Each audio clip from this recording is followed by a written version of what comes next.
There are some mornings that feel wrong before anything even happens. Not because something is broken, not because something looks different, but because somewhere deep inside you, reality feels slightly out of place. Your room looks exactly the same.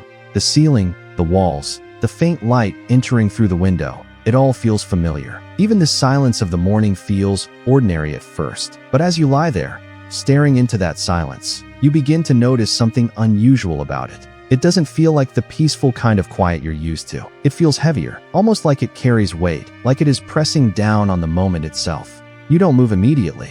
Instead, you stay there for a few seconds longer than usual, trying to understand why something so normal feels slightly wrong. You close your eyes for a moment. You try to reset. You tell yourself it is just the tiredness, the kind that stays in your bones even after a full night of sleep, the kind that does not disappear with rest. And then, almost automatically, you reach for your phone.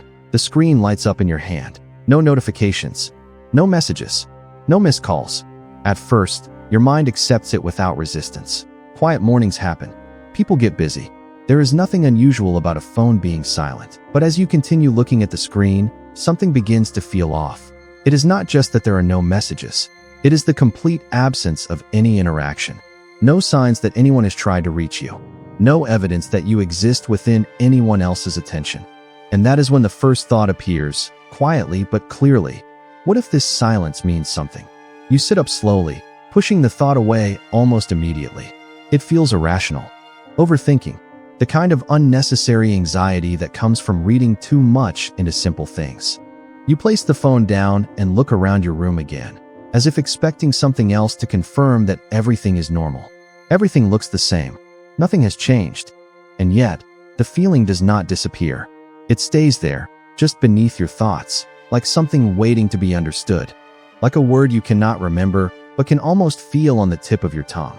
Like a door that looks closed, but swings open the moment you stop watching it. You decide to ignore it. You get up, walk to the bathroom, and stare at yourself in the mirror for a moment longer than usual. Your reflection stares back. Same face, same eyes, same person. You exhale slowly, telling yourself that you are fine, that this feeling will pass. That mornings like this happen to everyone sometimes. You step out of your room and into the day, expecting that once you are surrounded by people, the feeling will disappear on its own. Outside, everything appears exactly as it should. The world is functioning normally. People move through their routines without hesitation. Conversations overlap in the background. Cars pass by. Children walk to school. Shop owners open their doors.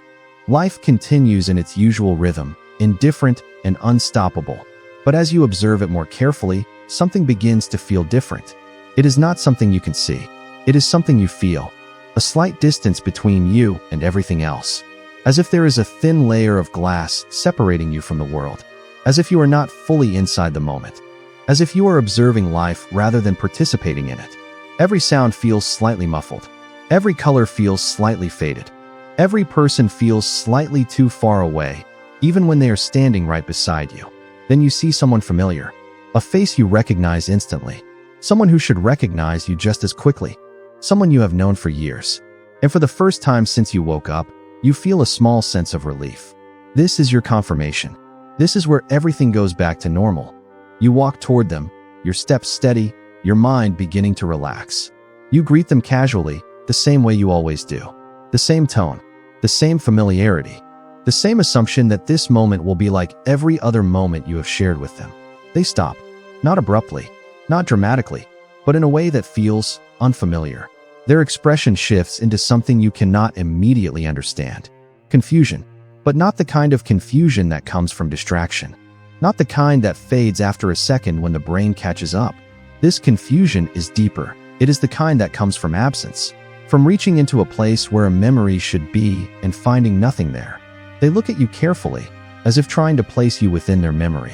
As if your face is something they have never encountered before. As if you are a stranger standing in a place where a stranger does not belong. And then they ask, "Who are you?" For a moment, the question does not make sense. Your mind hears it, but it does not process it. It feels like a sentence spoken in the wrong context, like it does not belong in this moment between two people who share years of history. You smile slightly, assuming it is a joke. You respond with your name. You remind them who you are. You mention shared moments. Specific memories, places you visited together, conversations you had, moments that belong to both of you. But as you speak, something begins to feel wrong. There is no recognition in their eyes, no shift in their expression, no flicker of familiarity, no connection between your words and their understanding. It is as if you are speaking, but nothing is reaching them. They look at you with the polite discomfort of someone talking to a stranger who has mistaken them for someone else. And then they walk away, without hesitation, without looking back, as if this interaction never happened, as if you never happened. You stand there, frozen for a moment. Then you step back, trying to rationalize what just happened. Maybe it is a misunderstanding. Maybe they are having a strange day. Maybe something is off in the moment itself. You take a breath. You move on. You approach someone else. The same reaction. Another. The same. And then another. Each interaction produces the same result. No recognition. No memory. No awareness of who you are. And slowly, something begins to shift inside your mind. The ground beneath your thoughts begins to feel unstable. At first, your brain refuses to accept the pattern. It searches for alternative explanations the way a drowning person searches for something to hold on to. Maybe it is a coincidence. Maybe it is timing. Maybe something external is affecting people today. Maybe there is a simple explanation hiding just behind the next interaction. Because the alternative is too large, too impossible, too destabilizing. If everyone reacts the same way, then the problem is no longer external. It becomes internal. And that is a possibility your mind is not ready to accept. There must be one person who remembers you. There has to be.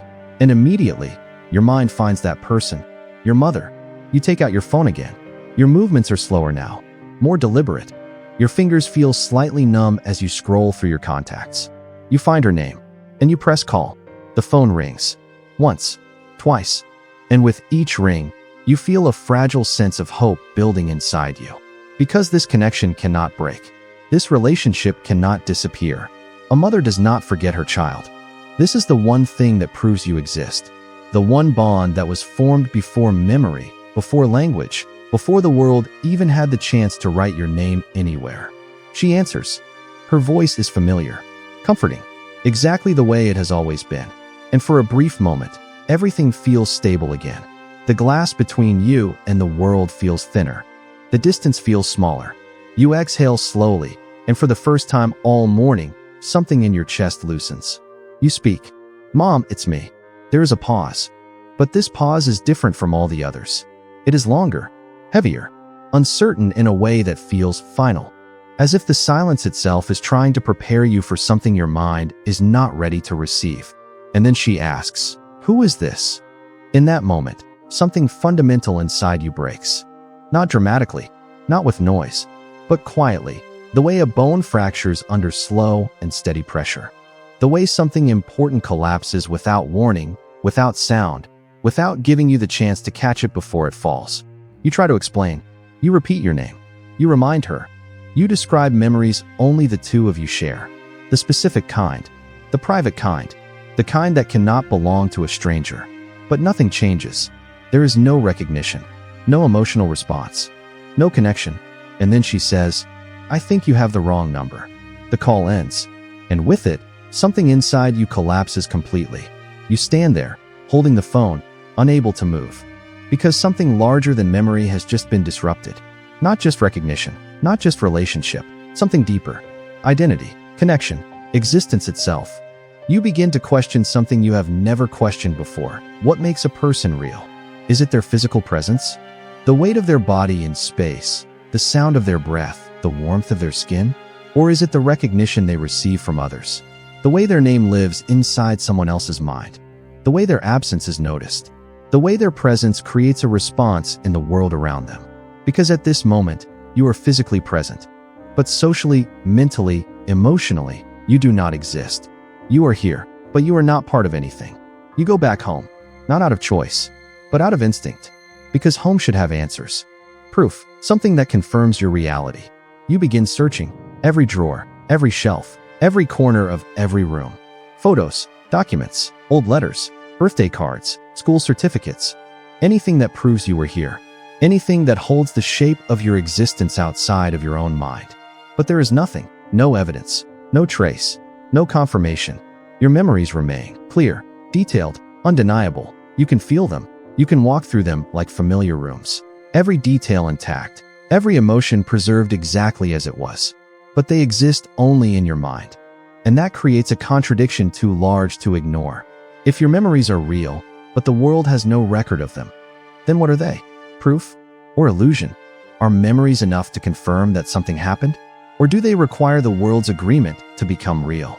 Are memories enough to prove existence? You sit in silence. The world continues outside, unchanged, unaffected, indifferent in the way that only truth can be indifferent. It does not celebrate your confusion. It does not mourn your disappearance. It simply continues, the way it always has, the way it always will. And slowly, the truth becomes unavoidable. This is not forgetting. This is not a loss. This is not even absent. This is removal. You were not ignored. You were not abandoned. You were not overlooked in a moment of distraction. You were erased. Carefully, completely, without leaving a single thread behind. As if someone reached into every mind that ever held your name and pulled it out cleanly, leaving no wound, no scar, no awareness of what was missing. And now, only one question remains. If no one remembers you, did you ever exist at all? Or was your existence always dependent on being remembered? Was it never truly yours? Was it always something that lived outside of you, in the minds of others, fragile and borrowed, real only as long as someone else agreed to hold it? You sit there, in complete silence, as the world continues without you. Every second is identical to the one before it. Every breath confirms that your body is present while your identity remains absent. And then the final thought settles in. Not loudly, not dramatically, but quietly, permanently. Maybe you were never forgotten. Maybe you were never included. Maybe reality did not erase you. Maybe it simply never wrote you in. If this made you question reality, share your thoughts in the comments. And if you want more stories that explore the edges of existence, subscribe. Because the next one might not just be a story. It might feel real.